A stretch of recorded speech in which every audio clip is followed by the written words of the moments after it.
दुनिया भगवान शिव को तो बहुत अच्छे तरीके से जानती है, परंतु भगवान शिव से जुड़ा एक ऐसा पहलू है जिससे दुनिया अभी तक परिचित नहीं है। ये पहलू भगवान शिव की एक हैरत अंगेज कहानी से जुड़ा हुआ है। कोई शायद ही ये बात जानता होगा कि भगवान शिव की एक बहन भी थी। जी हां, आपने ठीक सुना, भगवान शिव की एक बहन भी थी जिसका नाम था देवी असावरी। अब आप ये सोच रहे होंगे कि जिन भगवान शिव का अस्तित्व जन्म और मरण से भी परे है, उन भगवान शिव की कोई बहन किस प्रकार हो सकती है।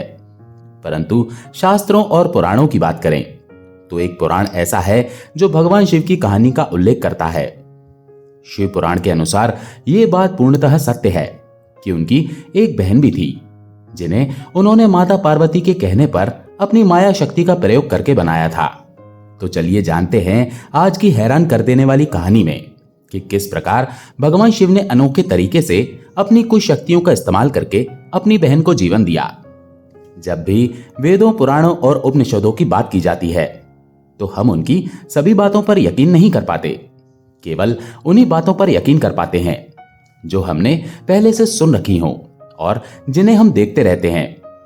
परंतु प्राचीन ग्रंथों में बहुत सी ऐसी कहानियां छुपी हुई हैं जो ना तो किसी धारावाहिक ने अपने स्तर पर दिखाने की कोशिश की है और ना ही कभी हमने उसे पढ़ने की कोशिश की है। इसीलिए बहुत से रहस्य आज भी छुपे रह गए हैं। भागदौड़ भरी जिंदगी में सभी लोग इतने व्यस्त हैं कि अपनी धरोहर पर ध्यान देने की बिल्कुल भी कोशिश नहीं करते। ये वृतांत भी भगवान शिव की एक हैरान कर देने वाली कहानी से जुड़ा है। भगवान शिव को तो सभी जानते हैं, वे देवों के देव हैं। जब भी देवताओं पर कोई संकट आता है तो वो भगवान शिव के पास ही मदद के लिए जाते हैं।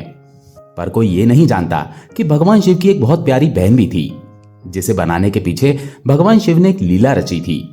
उनका नाम देवी असावरी था। भगवान शिव का अस्तित्व जन्म और मरण से भी परे है। वो आदि योगी और आदि पुरुष हैं।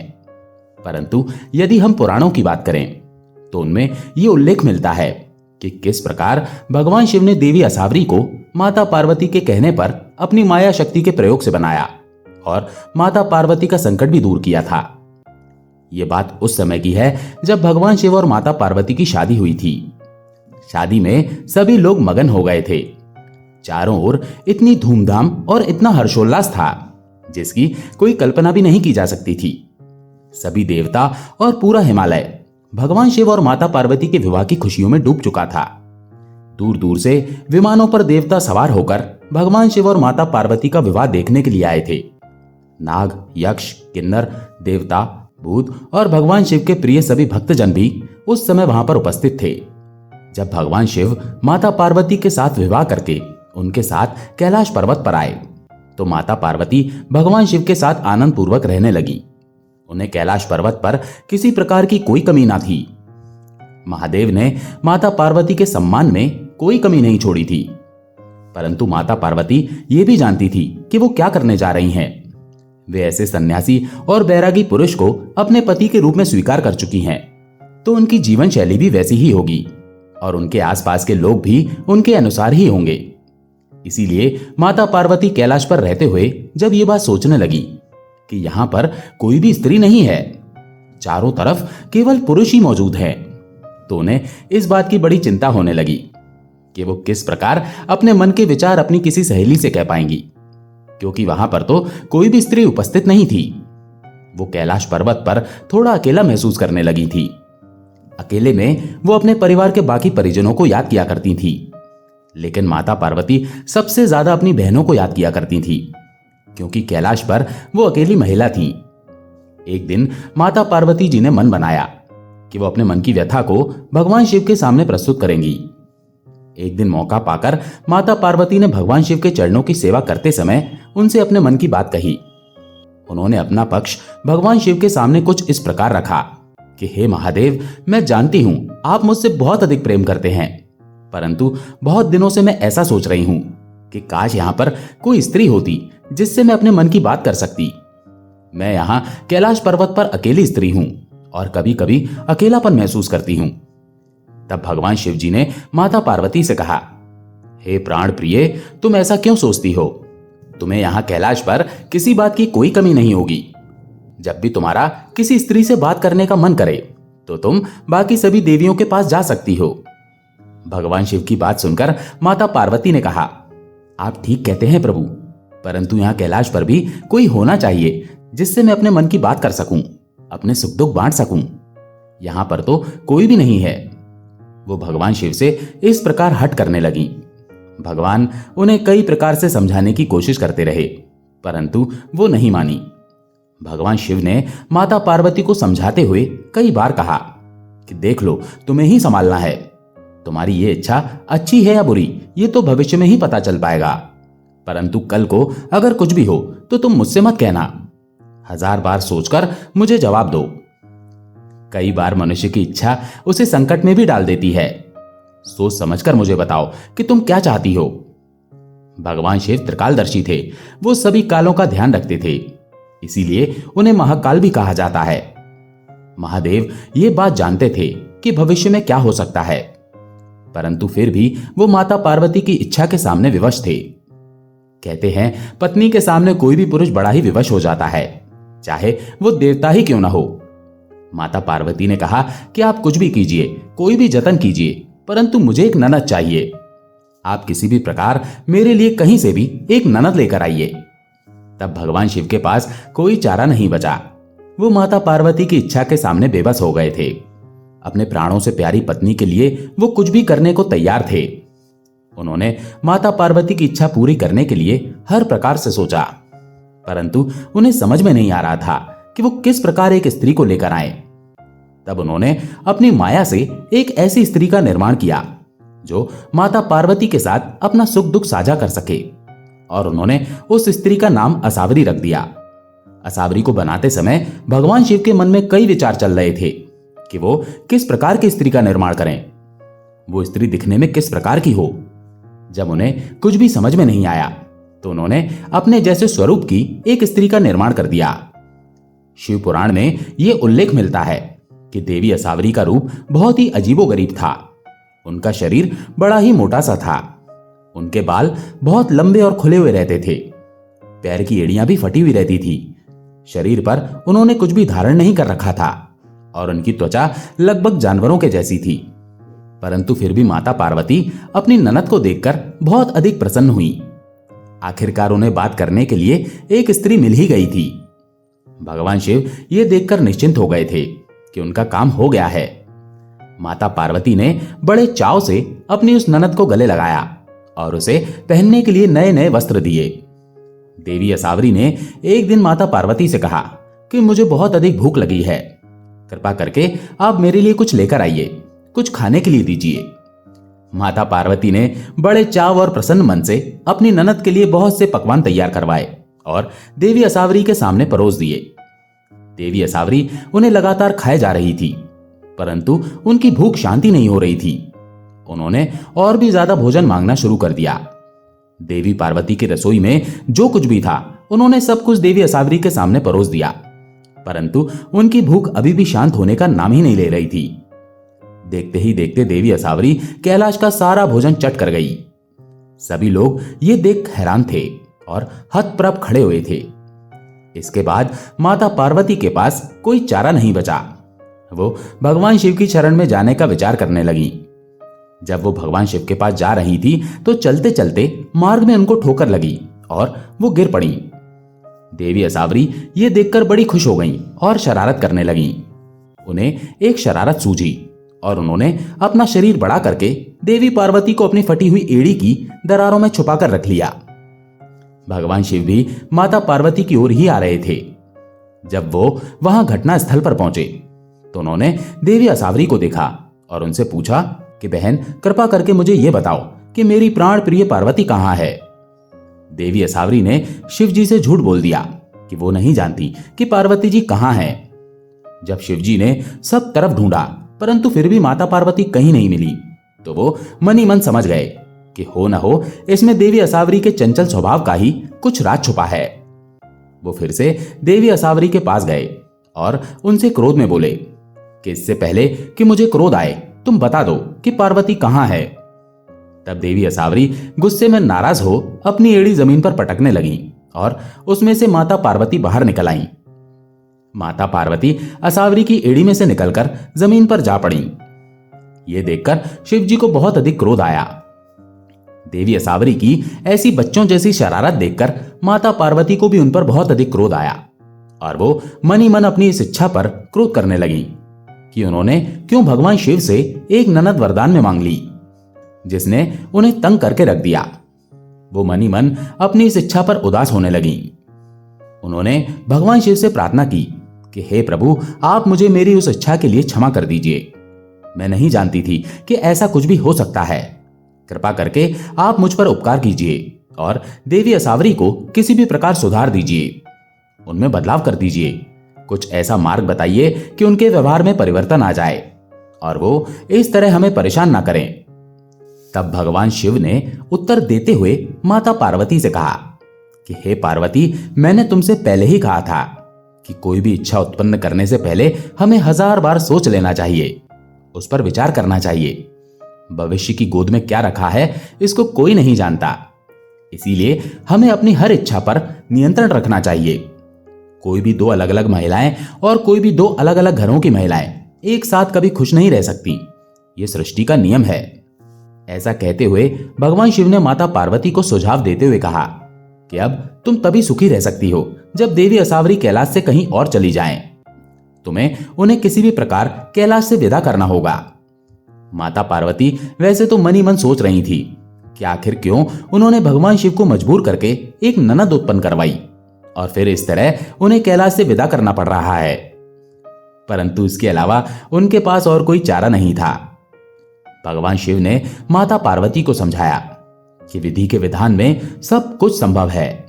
हो सकता है कैलाश से जाने के बाद असावरी के जीवन में कुछ अच्छा लिखा हो, इसीलिए तुम इसे विधि का विधान समझकर और खुशी मन से असावरी को कैलाश से विदा कर दो। माता पार्वती ने भगवान शिव का सुझाव शिरोधार्य करके असावरी के हित की कामना करते हुए उन्हें कैलाश से विदा कर दिया। ये कहानी दर्शाती है कि हमें अपनी इच्छाओं पर नियंत्रण रखना चाहिए। मनुष्य की इच्छा कभी कभी उसे संकट में डाल सकती है। पौराणिक कथाओं के अनुसार एक बार भगवान शिव पार्वती जी को सृष्टि के बारे में बता रहे थे। शिव जी का यह ब्रह्म ज्ञान बहुत रोचक लग रहा था। पार्वती जी इसे बहुत मगन होकर सुन रही थी। सृष्टि के रहस्यों की व्याख्या का यह सिलसिला लंबे समय तक चलता रहा और पार्वती जी को इसमें बहुत आनंद आ रहा था। वो मंत्रमुग्ध सी सुनती रहीं। एक दिन इसी तरह से भोले शंकर उन्हें सृष्टि के रहस्यों के बारे में बता रहे थे। ये व्याख्यान बड़ा ही मनमोहक हो चला था। इसे सुनते सुनते पार्वती जी भाव विभोर होने लगी। अंततः वो कल्पना लोक में विचरण करने लगी।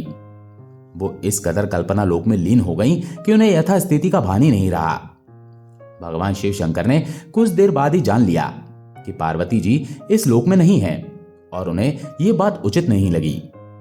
उन्होंने सृष्टि के रहस्यों की अपनी व्याख्या को बीच में ही रोक दिया और उन्होंने पार्वती जी से कहा, देवी, क्या आप मुझे सुन रही हैं? परंतु पार्वती जी उस लोक में कहां थी? वो तो अपनी ही दुनिया में खोई हुई कल्पनाओं का आनंद ले रही थी। उन्होंने भगवान शिव की बात सुनी ही नहीं और इस वजह से उन्होंने कोई उत्तर भी नहीं दिया। भगवान शिव को यह बात थोड़ी असहज कर गई। उन्होंने पार्वती जी को फिर से टोकते हुए पूछा, देवी, आप कहां खोई हुई हैं? क्या आप मुझे सुन पा रही हैं? देवी, आप किन विचारों में लीन हैं? भगवान शिव के प्रश्नों की बौछार से पार्वती जी की तंद्रा टूटी। वो वापस वास्तविकता की दुनिया में लौट आईं। उन्होंने जल्दी से कहा, हाँ प्रभु, मैं तो सुन ही रही हूं आपको। भगवान शिव को उनका यह व्यवहार उत्तेजित कर गया। उन्होंने इसे ब्रह्म ज्ञान का अनादर समझा। उन्होंने थोड़ा नाराज होते हुए कहा, ब्रह्म ज्ञान का महत्व सिर्फ वही समझ सकता है जो शिक्षित हो। आप शिक्षित हैं, इस कारण आपका ध्यान भंग होना अनुचित है। मेरा आपको श्राप है कि आपका जन्म किसी अशिक्षित मछुआरों के बीच हो। इस तरह से आप ब्रह्म ज्ञान का महत्व समझ सकेंगी और तभी आपको अपनी भूल का एहसास होगा। भोले शंकर के मुंह से इस तरह का श्राप सुनकर पार्वती जी अवाक रह गईं। उनके कुछ भी समझ में नहीं आया कि वो क्या कहें और कुछ देर इसी दशा में रहने के बाद उन्होंने शिवजी से क्षमा मांगी। लेकिन तीर कमान से और श्राप मुंह से एक बार निकल जाए तो वो वापस कभी नहीं होते। श्राप का असर हुआ और पार्वती जी का जन्म एक बच्ची के रूप में हुआ। मछुआरों की बस्ती में एक पेड़ के नीचे वो असहाय पड़ी हुई थी। उधर से मछुआरों के सरदार का गुजरना हुआ। उसने एक बच्ची को एकांत में पेड़ के नीचे यूं पड़े हुए देखा तो उसे बड़ा आश्चर्य हुआ और वो वहीं रुक गया। उसने पुकारा कि ये बच्ची किसकी है। उसे अपनी बात का कोई जवाब नहीं मिला। उसने आसपास तलाशा कि शायद कोई इस बच्ची को यहां लिटाकर आसपास ही हो, लेकिन उसे कोई भी नजर ही नहीं आया। वो बच्ची को अपने साथ ले आया क्योंकि वो वहां अकेले असुरक्षित थी। उसने सोचा कि बच्ची जिस किसी की होगी, पता चलते ही वो उसे बच्ची सौंप देगा। उस मछुआरे की कोई भी संतान नहीं थी। वो बच्ची बहुत सुंदर थी और कुछ दिनों बाद उसे इस बच्ची से मोह हो गया और वो उसका बहुत स्नेह से पालन पोषण करने लगा। मछुआरों की इस बस्ती में शिक्षा दीक्षा की तो कोई व्यवस्था ही नहीं थी। यहां मछली पकड़ना और नाव चलाना ही सबसे मुख्य हुनर था। इस वजह से पार्वती जी भी धीरे धीरे इस हुनर में पारंगत होती गईं। वक्त बीतता रहा। पृथ्वी लोक पर मछुआरों की इस बस्ती में पार्वती जी समय के साथ धीरे धीरे बड़ी होती जा रही थी। उधर भगवान शिव को वक्त बीतने के साथ ही अपनी भूल का एहसास होने लगा। उन्हें भान होने लगा कि देवी पार्वती का दोष ऐसा नहीं था कि उन्हें श्राप दे दिया जाए। वो पार्वती जी के वियोग में विचलित रहने लगे। वो फिर से पार्वती जी को अपने साथ चाहते थे, पर मुश्किल ये थी कि श्राप के मुताबिक पार्वती जी को अपना जीवन चक्र मछुआरों की उस बस्ती में पूरा करना था। भगवान शिव का वाहन नंदी भोलेनाथ की उदासी बैठा देखता रहता। उससे भोले शंकर का यह वियोग देखा नहीं जा रहा था। एक दिन वो भगवान शिव के पास गया और कहने लगा, स्वामी, मुझसे आपका यह वियोग देखा नहीं जा रहा है। कुछ ऐसा ही हाल माता पार्वती का भी होगा। आप उन्हें वापस बुला लीजिए। नंदी की बात सुनकर भगवान शिव ने उसे समझाते हुए कहा, नंदी, श्राप के अनुसार उन्हें अपना जीवन चक्र पूरा करना ही पड़ेगा। उन्हें किसी मछुआरे से विवाह करना होगा। इसके बाद ही, अपना पूरा जीवन जी लेने के बाद ही वो श्राप से मुक्त होंगी और फिर मेरे पास वापस आ सकेंगी। भगवान शिव की बात सुनकर नंदी सोच में पड़ गए। वो इसका उपाय सोचने लगे। वो चाहते थे कि किसी तरह से शिव जी का माता पार्वती के साथ मिलन हो जाए। जल्दी ही उन्हें एक उपाय सूझ गया। हालांकि उन्होंने इस उपाय के बारे में भगवान शिव को कुछ नहीं बताया। वो चुपचाप पृथ्वी पर पहुंचे और उन्होंने बड़ी मछली का रूप धरा और जल मार्ग से मछुआरों की बस्ती की तरफ चल दिए।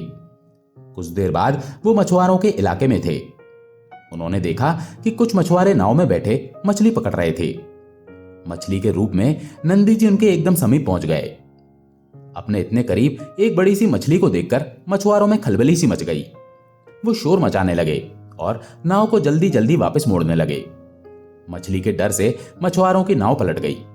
वो किसी तरह से तैरते तैरते किनारे पर पहुंचे और उनकी नाव भी पानी में ही छूट गई। किनारे पहुंचकर उन्होंने कुछ राहत की सांस ली। इसके बाद वो भागते हुए अपने मुखिया यानी पार्वती जी के पिता के पास पहुंचे और उन्हें सारा हाल कह सुनाया। मुखिया, हमारे इलाके में एक बहुत बड़ी मछली आ गई है। उसने बहुत तबाही मचाई है। हम सब किसी तरह से जान बचाकर भागे हैं, वरना जाने वो हमारा क्या हाल करती। मछुआरों की बात सुनकर मुखिया भी थोड़ा चिंतित हुआ। उसने तुरंत ही सभी मछुआरों को इकट्ठा किया और इस बारे में सभी को बताया। फिर कहने लगा, हमारा काम मछली पकड़ना है, लेकिन अब हमारे सामने एक बहुत बड़ी मछली संकट बनकर आ गई है। बस्ती के बहादुर नौजवानों से मेरी अपील है कि वो उस मछली को इस क्षेत्र से कहीं दूर भगा दें, ताकि मछुआरों का काम पहले की भांति सुचारू रूप से चलता रहे। जो भी नौजवान उस मछली को भगा देगा, मैं अपनी पुत्री की शादी उसी से करूंगा। मुखिया की बात सुनकर बस्ती के नौजवान मछली को भगाने के लिए तैयार हो गए। एक एक करके तमाम नौजवान गए, लेकिन नंदी जी किसी से भी नहीं डरे और उसी क्षेत्र में डटे रहे। उनके तो मन में कुछ और ही था। वो चाहते थे कि उनके भोले शंकर ही आकर उन्हें भगाएं और फिर मुखिया वादे के मुताबिक उनसे अपनी बेटी का विवाह कर दे और इसी तरह से शिव और पार्वती का दोबारा मिलन हो सके। धीरे धीरे बस्ती के सभी नौजवानों ने हार मान ली। उन्होंने मुखिया से कहा, वो मछली तो बहुत ज्यादा बड़ी है। वो किसी भी तरह से वहां से भागती ही नहीं, ना वो डरती है, बल्कि उससे तो हमें ही डर लग रहा था।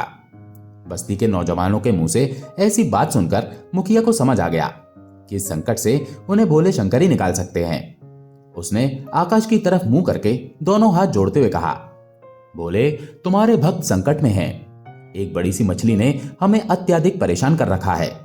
कई दिन गुजर गए हैं, मछुआरे मछली पकड़ने के लिए नहीं जा सके हैं। हमारी बस्ती के सभी नौजवान नाकाम हो गए हैं। अब आप ही कोई चमत्कार कीजिए ताकि वो मछली इस क्षेत्र से कहीं दूर जा सके। मुखिया की प्रार्थना सुनकर भोले शंकर ने एक युवक का रूप धरा। वो मुखिया के सामने पहुंचे और उससे कहा कि वो उस मछली को यहां से दूर भगा देंगे। उस युवक का उत्साह और हौसला देखकर मुखिया बहुत खुश हुआ। उसने युवक से कहा, भोले शंकर चाहेंगे तो तुम जरूर सफल होकर लौटोगे। नंदी तो अपने स्वामी के लिए ही सब कर रहे थे। उन्होंने जान लिया कि ये युवक कोई और नहीं बल्कि उनके भोले शंकर हैं। भगवान शिव ने अपने प्रयास से उस बड़ी सी मछली को परास्त करके उसे वहां से भगा दिया। जब वो युवक किनारे पहुंचा तो सभी उसकी जय जयकार कर रहे थे। मुखिया ने उस युवक से कहा, नौजवान, तुमने तो वो कर दिखाया जो कोई नहीं कर सका। मैं तुमसे प्रसन्न हूं और वादे के मुताबिक मैं अपनी पुत्री का विवाह तुमसे करना चाहता हूं। कृपया मेरी बेटी से विवाह की बात को स्वीकार करें। युवक के भेष में भोले शंकर ने मुखिया के अनुरोध को स्वीकार करते हुए अपना सर हिला दिया और तुरंत ही विवाह की तैयारियां शुरू हो गईं और भोले शंकर और पार्वती जी का विवाह संपन्न हो गया। नंदी ने अपने प्रयास से श्राप का उचित समाधान निकाल लिया था। वो भोले शंकर और माता पार्वती का मेल कराकर खुश थे। शिवजी को भी पार्वती जी का साथ फिर से मिल गया था। अगर आपकी भक्ति सच्ची है, अगर आपको अपने ईश्वर पर पूरा विश्वास है, भरोसा है तथा उन पर पूरी निष्ठा है, तो यकीन रखिए वो आपकी सहायता जरूर करेंगे। क्योंकि कहते हैं कि भगवान के घर देर है, अंधेर नहीं। और वैसे भी ईश्वर की परीक्षाओं पर खरा उतरना ही व्यक्ति के जीवन की सबसे बड़ी जीत साबित होती है। जैसे आज की इस कहानी में भगवान महादेव जी के भक्तों के साथ हुआ। ये कहानी है देवों के देव महादेव जी के 3 भक्तों की, जिनका नाम था श्री, काला और हस्ती। भगवान भोलेनाथ जी का भोलापन देखिए कि संसार को कष्टों से मुक्ति दिलाने वाले भगवान अपने भक्तों की भक्ति और प्रेम के चलते इतने प्रसन्न हो जाते हैं कि फिर उन्हीं के ही हो जाते हैं और उन्हीं के नाम से जाने जाते हैं। जैसा कि उनका पवित्र मंदिर श्री काल हस्ती भी उनके इन तीनों भक्तों के नाम से जाना जाता है। श्री यानी मकड़ा, काला यानी नाग और हस्ती यानी हाथी। कहते हैं कि एक समय में श्री नाम का मकड़ा भगवान भोलेनाथ जी की निरंतर रूप से भक्ति किया करता था। वो दिन रात, सर्दी गर्मी बारिश पतझड़ आदि में भगवान भोलेनाथ की आराधना किया करता और बरसात गर्मी आदि के मौसम में भगवान भोलेनाथ के शिवलिंग पर जाल बुनते हुए उसे खराब मौसम के प्रभाव से बचाता था। उसके बुने हुए जाल से भोलेनाथ के शिवलिंग पर एक छाया सी पड़ी रहती थी। एक दिन भीषण गर्मी के चलते मकड़े के जाल में आग लग गई। इसके बाद क्या हुआ, आइए जानते हैं। सनातन संस्कृति के अनुसार भगवान महादेव को आशुतोष, शंकर, शिवजी, अनादि, अनंत, महेश, देवों के देव और महाकाल जैसे नामों से जाना जाता है। भगवान महादेव जी का एक नाम भोलेनाथ भी है। ऐसा इसलिए है क्योंकि वो अपने भक्तों की भक्ति से बहुत ही जल्दी प्रसन्न हो जाते हैं और उनकी सहायता भी करते हैं। आप सभी ने अपने जीवन काल में कभी न कभी महादेव जी के कई दिव्य मंदिरों के दर्शन किए होंगे और ऐसे कई मंदिरों के बारे में भी सुना होगा, जिनका इतिहास आज भी भक्तों की सच्ची निष्ठा और भगवान भोलेनाथ की महिमा को दर्शाता है। इन्हीं मंदिरों में से एक मंदिर है भगवान महादेव जी का श्री कालहस्ती मंदिर। आप में से कुछ लोग ऐसे होंगे जिन्हें इस मंदिर में जाने का सौभाग्य प्राप्त हुआ होगा और कई लोगों की इच्छा भी होगी, क्योंकि भगवान भोलेनाथ जी का ये पावन पवित्र मंदिर भक्त और भगवान की सच्ची निष्ठा, भक्ति और समर्पण को दर्शाता है। प्राचीन समय की बात है, एक जंगल के बीचों बीच भगवान महादेव जी का शिवलिंग स्थापित था, जिस पर समय के अनुसार सूर्य देव जी की धूप, इंद्र देव की बारिश और पवन देव की वायु पड़ती ही रहती थी। उसी जंगल में श्री नाम का मकड़ा भगवान भोलेनाथ जी की निरंतर रूप से भक्ति किया करता था। वो दिन रात, सर्दी गर्मी, बारिश पतझड़ आदि में भगवान भोलेनाथ की आराधना किया करता। श्री नाम का वो मकड़ा भगवान भोलेनाथ जी की भक्ति में इतना डूब चुका था कि वो अपने प्रभु भोलेनाथ जी की सेवा में निरंतर हाजिर रहता था। लेकिन कहते हैं कि कुछ भी हो जाए, समय अपनी चाल चलना नहीं छोड़ता है। जैसे ही समय चक्र बदला, नियति ने करवट लेना शुरू कर दिया और देखते ही देखते आसमान में बारिश बरसने लगी। जब श्री नाम के उस मकड़े भक्त ने देखा कि बारिश के चलते उसके प्रभु भोलेनाथ भीग जाएंगे। तो उसने भोलेनाथ जी के शिवलिंग को बारिश से बचाने के लिए उस पर जाल बुनना शुरू कर दिया। देखते ही देखते बारिश बंद हो गई और मकड़े भक्त की भक्ति सफल हुई। अब वो मकड़ा सर्दी, बरसात, गर्मी आदि के मौसम में भगवान भोलेनाथ के शिवलिंग पर जाल बुनते हुए उसे खराब मौसम के प्रभाव से बचाता था। उसके बुने हुए जाल से भोलेनाथ के शिवलिंग पर एक छाया सी पड़ी रहती थी। एक बार फिर समय चक्र ने करवट बदली और एक दिन भीषण गर्मी के चलते उस मकड़े भक्त के जाल में हल्की सी चिंगारी लग गई। फिर क्या था, चिंगारी धीरे धीरे जाल को जलाते हुए आगे बढ़ने लगी। जब मकड़े भक्त को इस बात का पता चला तो वो भीषण गर्मी में जल्दी जल्दी महादेव के शिवलिंग पर और जाल बुनने लगा ताकि उसके प्रभु को इतनी भीषण गर्मी से बचाया जा सके। वो पूरी कोशिश कर रहा था कि किसी न किसी तरीके से वो अपने प्रभु की सेवा सच्चे हृदय से करे और उन्हें इस गर्मी से बचाए। लेकिन तपा देने वाली गर्मी और आग के बढ़ते सेक के आगे उस बेचारे भक्त की एक न चली। आग निरंतर उसके बुने हुए जाल को जलाती ही जा रही थी और मकड़ा भक्त था कि लगातार जाल बुनता ही जा रहा था। यह सिलसिला बहुत देर तक चला और धीरे धीरे आग इतनी बढ़ गई कि देखते ही देखते उस मकड़े भक्त ने अपने भगवान भोलेनाथ की सेवा करते हुए अपने प्राणों को उनके चरणों में समर्पित करने का संकल्प लिया। जैसे ही वो अपने प्राण त्यागने लगा, उसकी भक्ति ने भगवान भोलेनाथ को प्रकट होने पर विवश कर दिया। भगवान भोलेनाथ उसी शिवलिंग से प्रकट हुए और अपने प्यारे भक्त को थाम लिया। भगवान भोलेनाथ के साक्षात दर्शन करते ही श्री नाम का वो मकड़ा भक्त धन्य हो गया। स्वयं भोलेनाथ भी अपने भक्त के इस अनोखे समर्पण से धन्य हुए। उन्होंने भक्त की भक्ति से प्रसन्न होकर उसे वरदान मांगने के लिए कहा। प्रभु के दर्शनों से उनका भक्त पहले ही धन्य हो गया था। अपने वरदान में उसने कहा कि प्रभु, मुझे ये वरदान दीजिए कि मैं सदा के लिए ही आपके इस पवित्र शिवलिंग के साथ रह जाऊं, मेरा नाम आपके शिवलिंग के साथ ही जुड़ जाए। भगवान भोलेनाथ अपने भक्त श्री से पहले ही प्रसन्न थे, सो उन्होंने भक्त का मान बढ़ाते हुए उसे उसका इच्छित वरदान दे दिया। भगवान भोलेनाथ की कृपा पाकर उस भक्त श्री का जीवन सदा सदा के लिए धन्य हो गया। इसके बाद समय चक्र ने फिर करवट बदली। दिन बीते और एक काला नाम का नाग उस शिवलिंग की स्तुति करने लगा। वो हर रात अपने आराध्य महादेव जी की भक्ति करते हुए भगवान के शिवलिंग का पूर्ण रूप से श्रृंगार करता, फिर पूजा करता और इसके बाद देखते ही देखते वहां से चला जाता। महादेव के अद्भुत श्रृंगार के लिए वो सुंदर सुंदर बेशकीमती मणियां महादेव जी के चरणों में अर्पित कर देता था। उसी जंगल में हस्ती नाम का एक अन्य महादेव जी का भक्त था जो कि हाथी था।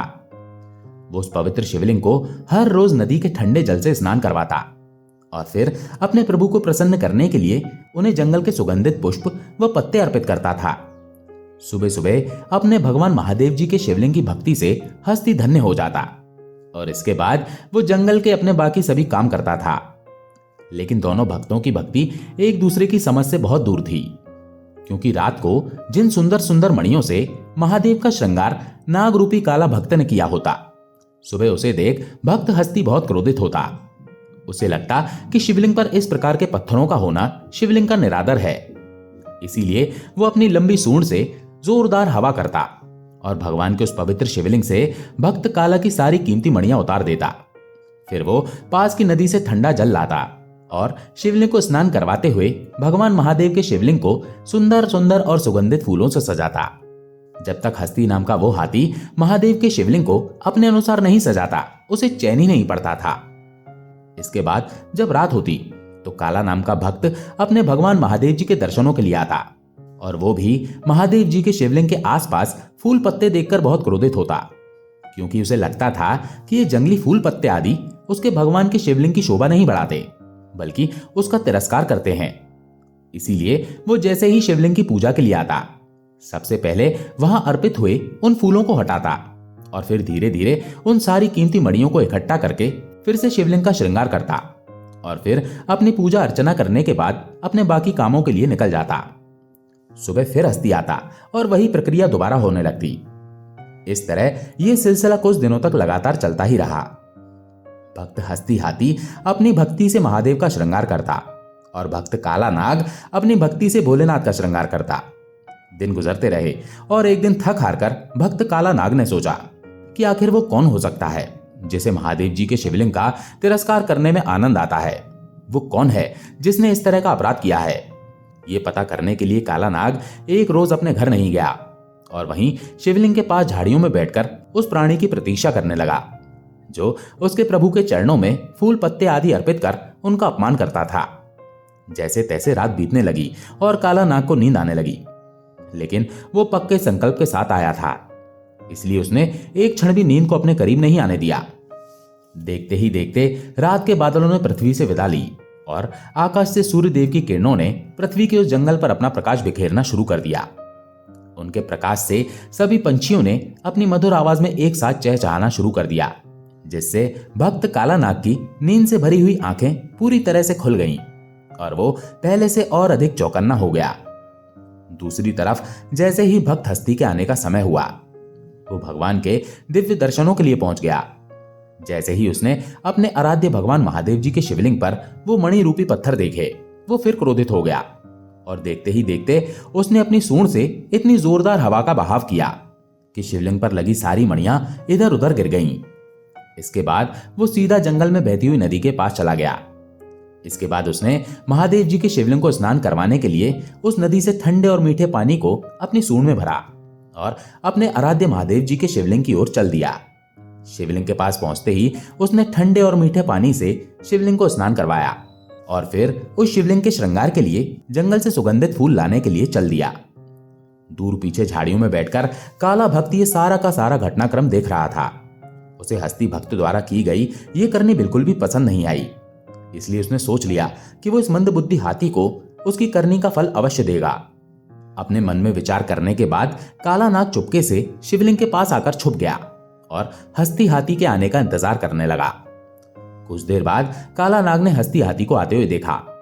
हस्ती हाथी की सूंड में शिवलिंग के श्रृंगार के लिए कुछ जंगली फूल और पत्ते थे। काला नाग को यह देखकर बहुत क्रोध आया। उसने सोचा कि वो आज इस हाथी को उसकी करनी का फल देकर ही रहेगा। जैसे ही हस्ती हाथी फूल लेकर शिवलिंग के पास उसका श्रृंगार करने के लिए आया, काला नाग मौका पाते ही हस्ती हाथी की सूंड के अंदर चला गया। सूंड में घुसते ही काला नाग ने हस्ती हाथी को उसके किए का फल देते हुए काट लिया। काला नाग के काटते ही हाथी के शरीर में अजीब तरह की बिजली सी कौंध गई। उसे समझ नहीं आ रहा था कि उसके साथ आखिर क्या हो रहा है। जैसे ही उसकी सूंड पर तेज दर्द होना शुरू हुआ, वैसे ही उसने अपनी सूंड को लगातार पेड़ों और पत्थरों पर मारना शुरू कर दिया। सूंड के जोरदार वार के चलते सूंड के अंदर मौजूद काला नाग भी चोटिल हो गया। अब ऐसा हाल हो गया था कि हस्ती हाथी की सूंड के अंदर काला नाग भी चोटिल था और काला नाग के जहर के चलते हस्ती हाथी भी क्षतिग्रस्त था। दोनों धीरे धीरे अपने प्रभु महादेव जी से प्रार्थना कर रहे थे। हस्ती हाथी ने असहनीय दर्द के चलते भी जंगल से लाए हुए फूल इकट्ठे किए और अपने आराध्य को समर्पित कर दिए। अब महादेव जी के दोनों भक्त अपने अपने जीवन को उन्हीं के चरणों में पूर्ण रूप से समर्पित करने जा रहे थे। जैसे ही भक्त काला नाग और भक्त हस्ती हाथी ने अपने प्राणों को महादेव जी के चरणों में समर्पित करने का संकल्प लिया, वैसे ही शिवलिंग से भगवान महादेव स्वयं प्रकट हो गए। अपने भगवान के दर्शन पाकर दोनों भक्त बहुत ही खुश हो गए थे। ऐसा लगता था कि जैसे दोनों का जीवन सफल हो गया था। भगवान भोलेनाथ ने अपने उन दोनों भक्तों की आंखों से अज्ञानता का पर्दा उतारकर उन्हें एक दूसरे के सत्य से परिचित करवाया, जिसके बाद काला नाग और हस्ती हाथी को यह ज्ञात हुआ कि वो दोनों ही शिव भक्त हैं और अपनी अपनी समझ अनुसार अपने प्रभु महादेव की पूजा आराधना कर रहे हैं। महादेव अपने दोनों भक्तों की भक्ति और उनके समर्पण से इतने प्रसन्न हो चुके थे कि उन्होंने भक्तों से कोई वरदान मांगने को कहा। भगवान के दर्शन से दोनों भक्त पहले ही निहाल हो चुके थे। उन्होंने महादेव से कहा कि प्रभु, हम चाहते हैं कि इस पावन पवित्र स्थान पर हम आपके साथ रहें। भगवान भोलेनाथ ने अपने भक्तों का मान बढ़ाया और उन्हें वरदान दिया कि आज के बाद उनके भक्तों के नाम से ही उन्हें पुकारा जाएगा, जिसके बाद वो शिवलिंग श्री कालहस्ती के नाम से दुनिया भर में जाना जाने लगा। आज के समय में ये मंदिर आंध्र प्रदेश के चित्तूर जिले में शहर के पास स्थित है। ये मंदिर स्वर्णमुखी नदी के तट पर बसा है और श्री कालहस्ती के नाम से भी जाना जाता है।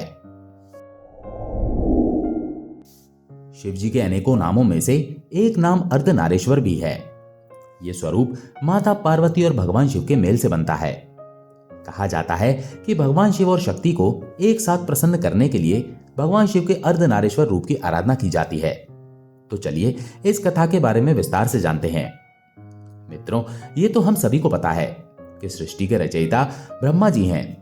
वहीं एक पौराणिक कथा की माने तो जब ब्रह्मा जी को सृष्टि के निर्माण का जिम्मा सौंपा गया था, तब तक भोलेनाथ ने सिर्फ विष्णु जी और ब्रह्मा जी को ही अवतरित किया था, लेकिन किसी भी नारी की उत्पत्ति नहीं हुई थी। फिर ऐसा क्या घटित हुआ जिससे कि अर्धनारीश्वर रूप को प्रकट होना पड़ा, जानेंगे आज की कहानी में। महादेव के गणों में भृंगी की कथा आपने शायद ही कहीं पढ़ी या फिर सुनी होगी, क्योंकि भोलेनाथ के गणों में इनका विशेष स्थान है। भृंगी महादेव के गणों में विशेष स्थान रखते हैं। कहते हैं जहां शिव होंगे वहां गणेश, नंदी, श्रृंगी, भृंगी, वीरभद्र का वास स्वयं ही विद्यमान रहता है। भोलेनाथ और माता पार्वती के साथ उनके ये गण हमेशा साथ चलते हैं। भृंगी ऋषि की खास बात यह है कि उनके 3 पैर हैं। शिव विवाह के लिए चली बारात में उनका जिक्र भी मिलता है। कहा जाता है बिन पद होए कोई बहुपद बाहु, यानी शिव गणों में कई बिना पैरों के थे और किसी के पास कई कई पैर थे। ये पद तुलसीदास जी ने भृंगी के लिए ही लिखा है। हालांकि उन्हें तीसरा पैर श्राप से राहत पाने के लिए मिला था। भृंगी महान शिव भक्त थे। भोलेनाथ के चरणों के प्रति उनका प्रेम अनन्य था। कहते हैं कि उन्होंने सपने में भी शिव के अतिरिक्त किसी का ध्यान नहीं किया था। यहां तक कि वे देवी पार्वती को भी शिव से अलग मानते थे।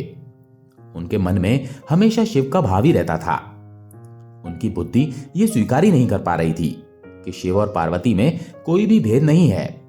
और इसी के चलते एक बार भृंगी ऋषि ने एक अनुचित जिद की। तब उन्हें समझाने के लिए भोलेनाथ और माता पार्वती को अर्धनारीश्वर रूप धारण करना पड़ा।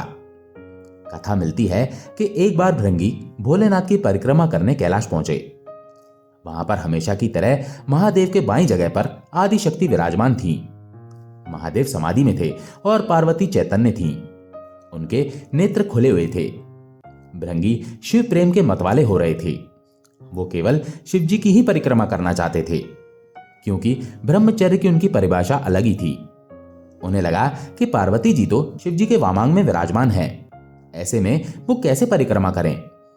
तब उन्होंने मां पार्वती से कहा कि वे शिव जी से अलग होकर बैठें ताकि वो शिव जी की परिक्रमा कर सकें। तब देवी पार्वती समझ गईं कि ये है तो तपस्वी, लेकिन इसका ज्ञान अभी अधूरा है। तब उन्होंने भृंगी की बात को अनसुना कर दिया, लेकिन वो अपनी हटपरी था। बार बार मां से हटने के लिए कहने लगा। तब मां पार्वती ने इस पर आपत्ति जताई और कहा कि वो अनुचित बात बंद करें। और उन्होंने भृंगी को कई तरह से समझाया, प्रकृति और पुरुष के संबंधों की व्याख्या की, वेदों का उदाहरण दिया, लेकिन भृंगी थे जो समझने को तैयारी नहीं थे। तब माता ने भृंगी की बात को अनसुना कर दिया। तब भृंगी ने सांप का रूप धारण किया और शिव जी की परिक्रमा करने लगे। वो देवी पार्वती और महादेव के बीच से निकलने का यत्न करने लगे। उनकी इस दुष्टता का परिणाम यह हुआ कि उनकी वजह से शिव जी की समाधि भंग हो गई। उन्होंने समझ लिया कि ये मूर्ख पार्वती जी को उनके वाम आंग पर देखकर विचलित है। वो दोनों में भेद कर रहा है।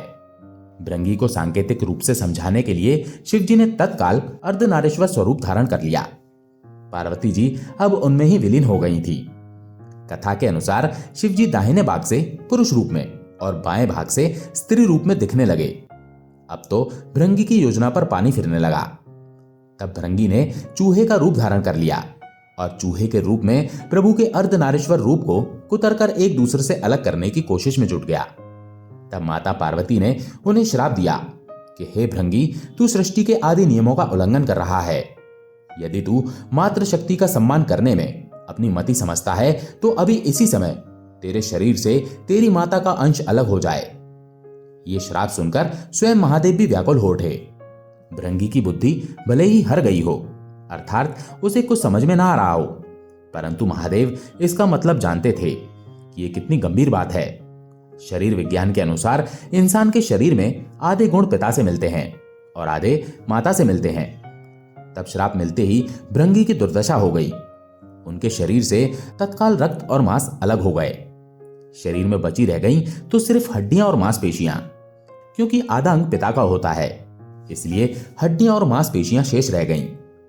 अत्यधिक पीड़ा से भृंगी बेचैन होने लगे, क्योंकि यह श्राप भी आदि शक्ति का दिया हुआ था तो उन्होंने ये श्राप भृंगी की बुद्धि को सही रास्ते पर लाने के लिए दिया था।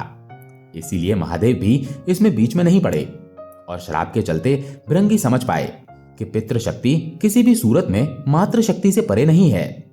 माता और पिता मिलकर ही इस शरीर का निर्माण करते हैं, इसलिए दोनों ही पूज्य हैं। इसके बाद भृंगी ने असहाय पीड़ा से तड़पते हुए मां की पूजा की। माता तो माता होती है, उन्होंने तुरंत उन पर कृपा की और पीड़ा समाप्त कर दी।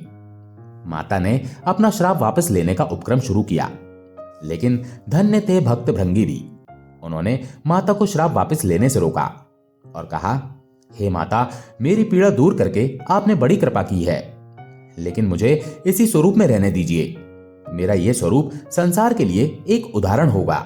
इस सृष्टि में फिर से कोई मेरी तरह भ्रम का शिकार होकर माता और पिता को एक दूसरे से अलग समझने की भूल नहीं करेगा। अब मैं एक जीवंत उदाहरण बनकर सदैव आपके आसपास ही रहूंगा। भक्त की यह बात सुनकर महादेव और माता पार्वती प्रसन्न हुए और अर्धनारीश्वर स्वरूप धारण किए हुए माता पार्वती और शिवजी ने तुरंत भृंगी को अपने गणों में प्रमुख स्थान दिया। भृंगी फिर से चलने फिरने में समर्थ हो सकें, इसीलिए उन्हें तीसरा पैर भी दिया गया। तीसरे पैर से वो अपने भार को संभालकर शिव पार्वती के साथ चलते हैं। अर्धनारीश्वर भगवान ने कहा कि हे भृंगी, तुम सदा हमारे साथ रहोगे। तुम्हारी उपस्थिति इस जगत को संदेश होगी कि हर जीव में जितना अंश पुरुष का है उतना ही अंश नारी का भी है। इसके बाद कथा मिलती है कि संसार को मैथुन सृष्टि की व्यवस्था शिवजी ने दी है, इसलिए उन्होंने सबसे पहले ब्रह्मा को अपना अर्धनारीश्वर स्वरूप दिखाया। उसे देखकर ही ब्रह्मा ने नारी की कल्पना की। नारी और पुरुष के संयोग से सृष्टि रचना की व्यवस्था दी, अर्थात नर नारी मिलकर सूक्ष्म ब्रह्मा की तरह सृष्टिकर्ता हो जाते हैं। लेकिन शिव ने पार्वती के साथ विवाह व्यवस्था दी और सबसे पहला विवाह शिवजी और माता पार्वती का ही है। तो ये थी वो कथा जिसके अनुसार शिवजी और माता पार्वती को अपने भक्त भृंगी को समझाने के लिए अर्धनारीश्वर रूप लेना पड़ा और उन्होंने ये ज्ञान दिया कि इस जगत में पुरुष और स्त्री दोनों ही बराबर हैं। हमें किसी भी तरह का भेदभाव उनमें नहीं करना चाहिए। प्रत्येक मनुष्य के अंदर जितना अंश पुरुष का है उतना ही अंश नारी का भी है, अर्थात हमें दोनों को ही समान रूप से देखना चाहिए। आशा है ये कथाएं आपको पसंद आई होंगी। अगर पसंद आई हो तो वीडियो को लाइक करके कमेंट में ओम नमः शिवाय जरूर लिखें। चैनल पर अगर पहली बार आए हैं तो चैनल को सब्सक्राइब जरूर करें। ओम नमः शिवाय।